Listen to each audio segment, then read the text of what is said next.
Takoki Et Darius. gang de la vapote. Merci beaucoup de m'avoir coupé dans mon élan, chers camarades. Et nous allons, enfin je suis censée vous présenter la Subverter de chez Vapostorm, qui est toute douce et trop bien, et qui vape, mais super bien. Et elle fait d'autres choses, je crois. Qu'est-ce qu'elle fait d'ailleurs? Ben, elle fait plein de trucs. D'ailleurs, je t'ai préparé une fiche. Une fiche. Hop. Mais elle fait vraiment tout ça. Et ouais, Elle peut faire ça? elle peut faire ça. Ok, et bien je vais vous montrer ça en gros plan. Donc nous voici en gros plan pour vous montrer donc la box. Donc voici la boîte, comment elle se compose. Vous avez les différentes couleurs, vous avez l'explication des différents boutons, du pin, tout ça. On s'en fiche. Elle s'ouvre comme ceci. Dedans, bah, vous avez pareil hein, que à l'extérieur. Vous avez un petit mot pour dire comment les accus doivent être. Vous avez la notice qui est en anglais. Le petit câble pour recharger. Et ce qui nous intéresse, si elle veut bien sortir, la box. Tadam! Donc elle est fabriquée en ABS. Non, en Chine. Oui voilà, en Chine en ABS. J'ai perdu ma phrase. De chez nos amis, de chez Vaporstorm. Voilà, ça, très bien. Elle fait 90 de haut sur 55 de large et c'est quoi déjà 27 de profondeur. Elle va de 5 watts à 200. Elle pèse 82 grammes sans les accus. Donc les accus qui sont ici. Hop. Tada! Des accus, voilà. Vous avez le cache qui est monté et qui tient vraiment bien. Hein. Là, pareil, de l'autre côté, c'est monté. Ça tient bien aussi. Je l'ai pas encore fait tomber, donc je sais pas si ça aimente très bien quand ça tombe. Je sais plus si j'ai dit que le pin était en 510 sur ressort. Et il prend les résistances à partir de 0,05 ohms. Pour l'écran, on appuie 5 fois, hein, comme chaque box. 1, 2, 3, 4, 5. 1, 2, 3, 4, 5. Je suis pas douée. Donc il y a le logo Vapostorm qui se met devant. L'écran est en couleur. Donc vous avez, je sais pas si ça se voit bien, vous avez les watts. Donc si vous augmentez la température, ça change en fonction de la température. Ça va du vert au rouge. Voilà. Ensuite, vous avez les secondes par rapport quand vous appuyez sur le bouton Fire quand vous vapez. Vous avez le voltage juste en dessous. Les ohms. Donc là, il n'y en a pas parce que j'ai pas d'atomiseur. Et ensuite, là, c'est V1 et V2. On dirait des U, mais c'est des V. Et ce sont pour les accus. Voilà, voilà. Ensuite, il y a différents modes. Donc si on appuie 3 fois et pas 5 comme je le fais régulièrement. 1, 2, 3. Tadam! Donc là, c'est le mode Power, où j'étais. Ensuite, vous avez le mode Curve. Voilà, par exemple, là, c'est mis comme ça. Donc c'est bien pour les reconstructibles. Donc vous augmentez.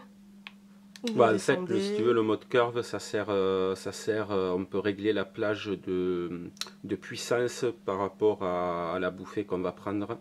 C'est-à-dire qu'on peut démarrer, par exemple, si on a un dripper avec un coil qui demande beaucoup de watts au début, préchauffage qui est un peu diesel, avec ça on peut lui envoyer par exemple patate et après pendant 0,2 secondes et après redescendre tranquillement.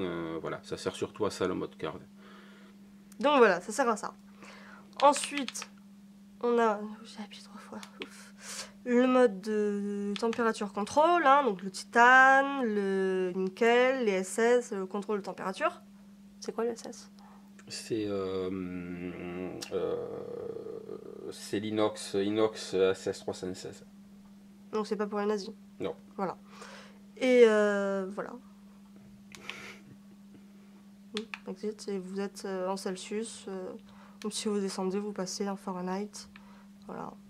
Et pareil, donc il y a un plafond maximum, et quand vous redescendez encore, vous repassez en Celsius. Tadam! 1, 2, 3. On va repasser en contrôle de température. Oh. Non. En mode En power. power. Voilà. Le verrouillage des réglages. Si vous appuyez sur Fire et le moins en même temps. Il faut maintenir appuyé. Ah, faut maintenir appuyé. Et ça fait quoi? Ben là, ça verrouille le... Ah, ben non, ça verrouille rien du tout. C'est le verrouillage des réglages, mais ça marche sur le contrôle de température. Ah, d'accord, c'était pas noté ça. Et non. Et voilà, donc on va repasser... Après, j'ai pas testé si ça marchait en wattage. Il faut un atto voilà, pour verrouiller. C'est ça. Attends, on va essayer. Ouais, attends, là, j'y crois plus rien. Là.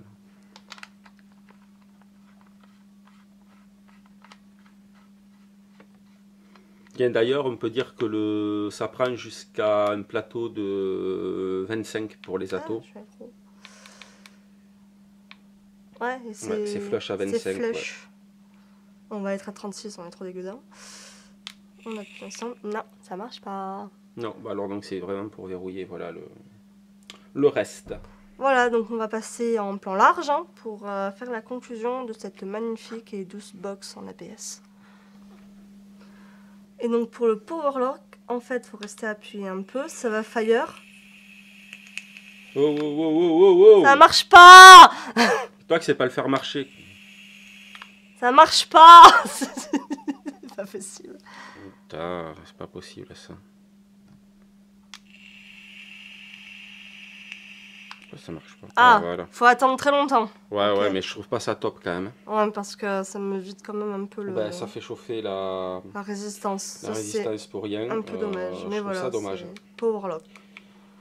Voilà, donc du coup, ouais, on peut plus toucher les réglages, et les réglages sont verrouillés. Mais bon, c'est vrai que je trouve ça un petit peu con-con, parce que ça fire, quoi. Et si on met pas l'atto, ben, ça marche pas. Enfin, chez nous, ça marche pas. Donc voilà, bon là on repasse réellement en plan large et on vous fait la conclusion. Et donc nous revoici en plan large pour vous faire la conclusion. Et oui, c'est le chat qui filme. Donc du coup, ben, la conclusion, qu'est-ce que tu en penses toi déjà de cette petite box? Elle tient bien en main, moi j'avais peur parce que j'ai pas des grandes mains non plus, mais elle est assez légère malgré les accus. C'est pas non plus trop lourd, hein, on peut pas assommer les gens. Ouais, non, mais en fait c'est le digne successeur de celle que je vous avais présentée de la Puma. Hein. Voilà, la Puma avec cette forme, celle-là reprend la Puma avec des fonctions beaucoup plus simples. Enfin, moi je la trouve vraiment très intuitive et très simple, malgré le petit défaut pour verrouiller les boutons. Je trouve ça un petit peu con-con. J'ai cramé ma résistance. Mais sinon voilà, donc c'est les nouveaux matériaux donc je pense qu'on va en voir de plus en plus des box dans ce type de matériaux. Après voilà, elle est très réactive, hein, le bouton fire est super actif. Ça c'est vraiment bonheur.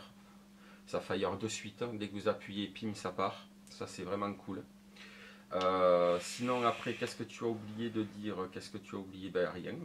Si, qu'elle sort quand même à moins de 60 €. Donc c'est déjà cool. Alors on peut la trouver à moins de 60 €. Et sinon, ben, écoute, c'est pas mal. Voilà, on a fait le tour.